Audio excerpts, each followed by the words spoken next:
This video is brought to you by the Minnetonka Coalition for Equitable Education, or the M.C.E.E. Today's discussion will feature the importance of the visibility of BIPOC staff in education. BIPOC educators are Black, Indigenous, and people of color. We want to make a disclaimer. It's important to curate staff with visibility across various identities, but today we are just going to focus on race. So why are BIPOC educators needed? Well, in America, we have a problem.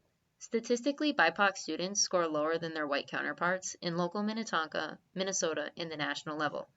And if you want proof students of color score lower in Minnetonka, here are the current statistics from the Minnesota Department of Education about Minnetonka High School. Yikes, those are some ugly numbers. Why does this happen? The simple answer is systemic racism, but we're going to tackle that topic later. It's a large problem, and it needs a lot of solutions to solve. One part of the larger problem is educator bias. Research proves students with a darker skin color are rated more negatively by teachers, punished more harshly, and receive lower grades. And it's an even bigger problem because research also asserts a teacher's judgments have implications in academic programs, ability groups, and future academic pathways. What does this all mean? It means that students of color are more likely to be held from advanced classes, are more likely to be placed in special education, and are more discouraged from secondary education opportunities. But what implicit bias are teachers possibly engaging in? They tend to be negative stereotypes. The stereotypes either feature characteristics of being lazy, dumb, or inattentive. Stereotypes form because of biased media portrayals or a lack of personal exposure. If teachers are not trained to suppress and unlearn these stereotypes, they end up perpetuating them.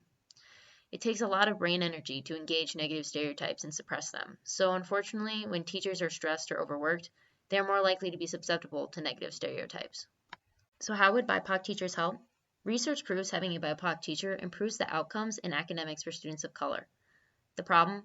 BIPOC teachers are scarce in America and Minnesota. And again, yes, it's because of systemic racism. That being said, moving forward, Minnetonka definitely needs to find solutions to attract more teachers of color.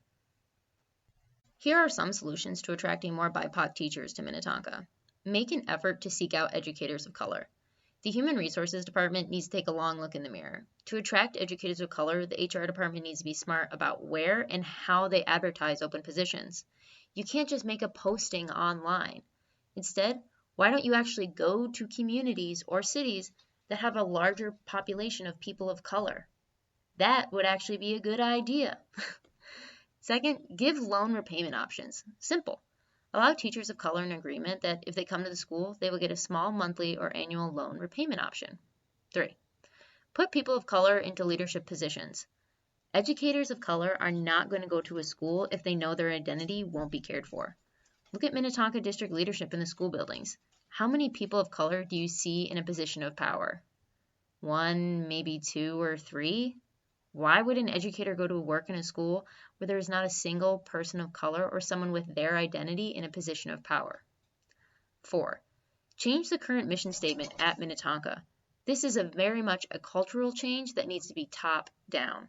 The annual vision for Minnetonka includes the word excellence 22 times. 22 times! Guess how many times the word equity, diversity, or inclusion are mentioned? Not once. This is completely the opposite when comparing Minnetonka to Hopkins, Eden Prairie, Wayzata, and Edina. And spoilers, the word belonging does not imply equity, diversity, or inclusion. It doesn't, so stop using it. At the end of the day, Minnetonka needs to realize something. Equity and high achievement, those two things are not mutually exclusive. Any school can have both. The school and leadership just need to be willing to work for it. Thanks for watching our video. Be sure to follow the M.C.E.E. on our social media.